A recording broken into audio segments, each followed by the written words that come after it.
Hello there, Kevin Dalton, a local historian. Just got off work there and going on a little nature walk and decided to bring you along. Let's go.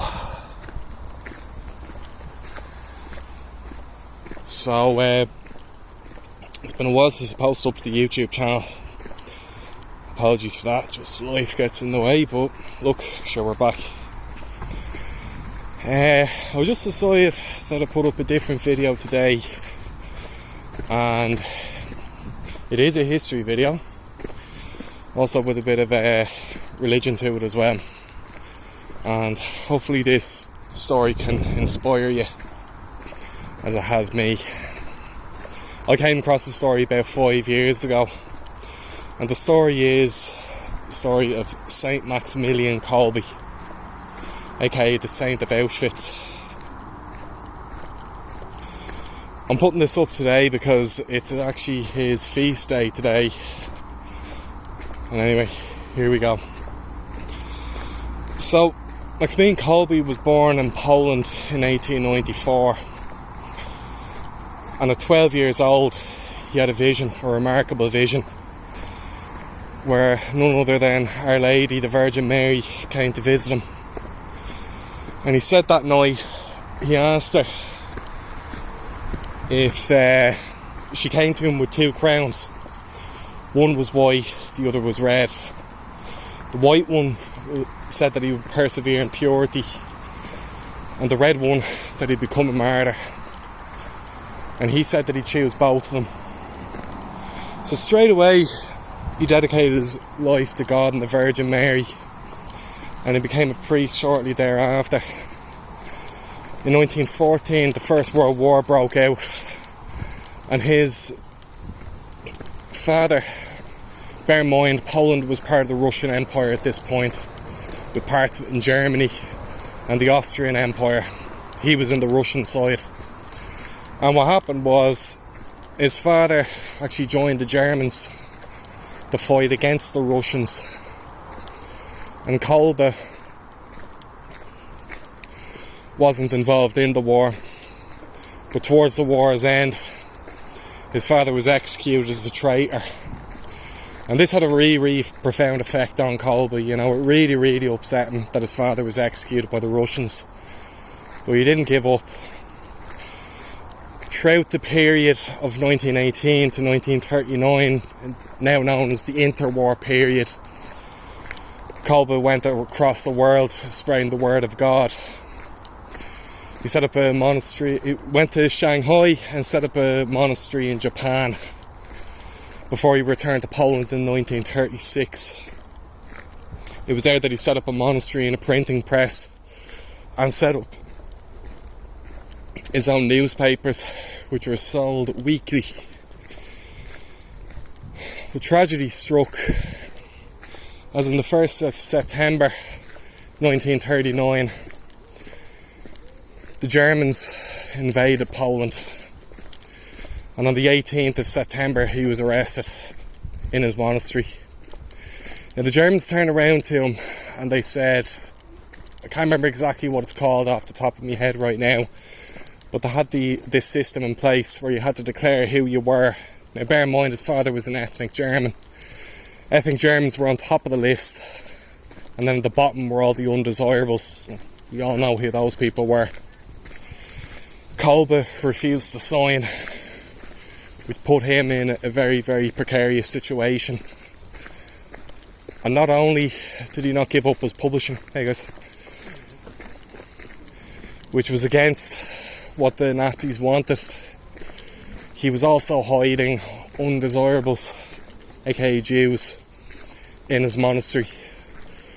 According to a video that I saw online, it was 2,000 that were hiding there, receiving support from the priests in the monastery. So the Gestapo came from, bear in mind, he was released in December of 1939, and the Gestapo came from after they found out what he was doing, and he was sent to Auschwitz. In Auschwitz he became prisoner number 16670, and I can't think of a more remarkable man to go there, because the man's work didn't stop there. In fact, in my opinion, I think it just began. He'd often give up his place in queues when there was a shortage of food so that others could be fed before him, and even handing out his own rations. And this is food that would barely feed a child now, and he gave it to others so that others could live and have strength. He'd often be seen praying for the dying, and it was said that he rarely slept when he was in Auschwitz as well.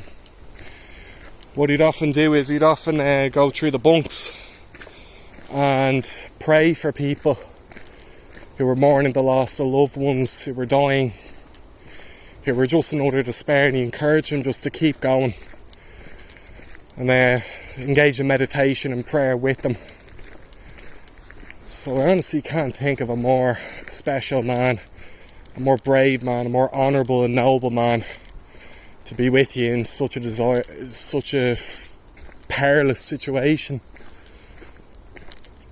Now, Auschwitz had a strict policy, as was any prison in the world.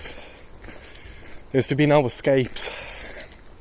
And in order to prevent this, Auschwitz had a particular policy that if a prisoner went over the fence, 10 prisoners would be starved to death as a punishment and as a deterrent. If you go over that fence, you're doing this to everyone else. Let's have a look down here. There's a nice little stream down here. And one of the days, one of the prisoners from his block escaped. And by routine, the prisoners were rounded up. Now, Kolbe was very lucky he wasn't chosen. But one of the men chosen was a man called Franciszek Gajowniczek. And this man, as he was chosen, cried out for his wife and his kids. He just begged them, look, if you're going to do this, let me see them one last time, please. And as he was being taken away, the priest did probably one of the bravest things I've ever heard another human being do for another. He went up to the officer and asked to switch places with the man so that he could live. And the officer said, "You do realise what you're going for?" Now I'm paraphrasing that.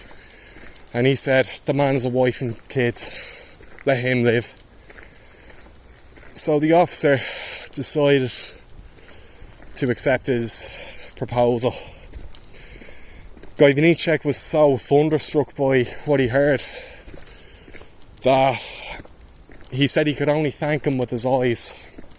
He was just utterly speechless that someone was actually doing this for him. And there's a little bridge there. Him and the 10 men were led away. And it was in that cell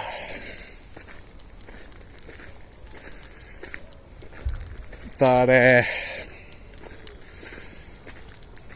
sorry, just a little bit out of breath here. I just want to say one other thing, just what's on my mind. I forgot to say it earlier. But the whole time Kolbe was in Auschwitz, he was beaten and tortured for his faith.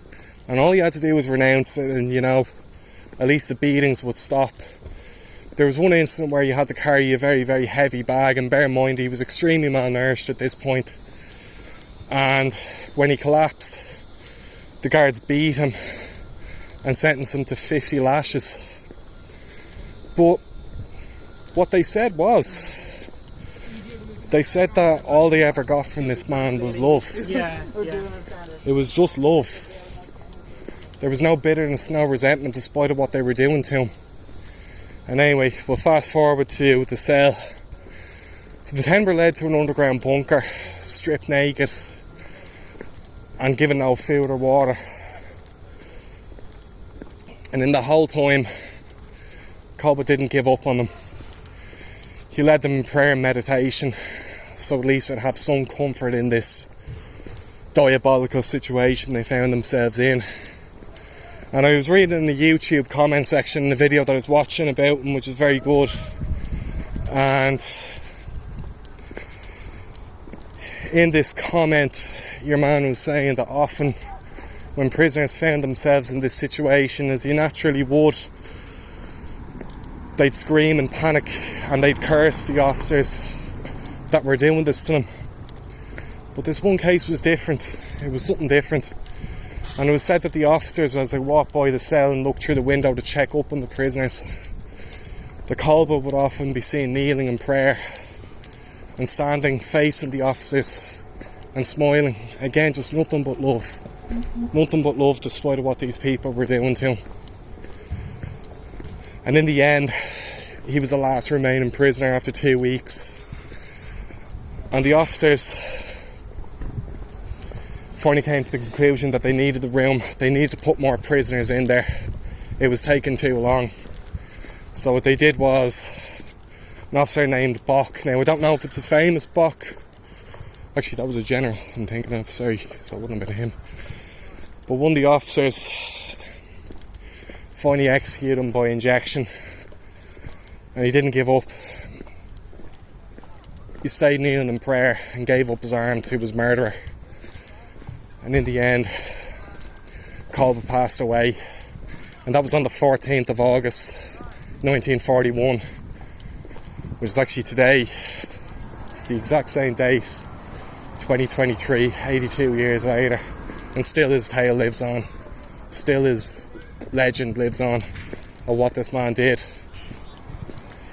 And what's truly remarkable is, in 1981, Pope John Paul II visited Auschwitz and made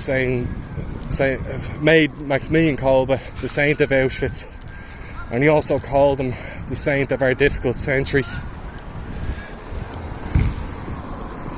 And guess who was with him? None other than Franciszek Gajowniczek, the man who he had saved.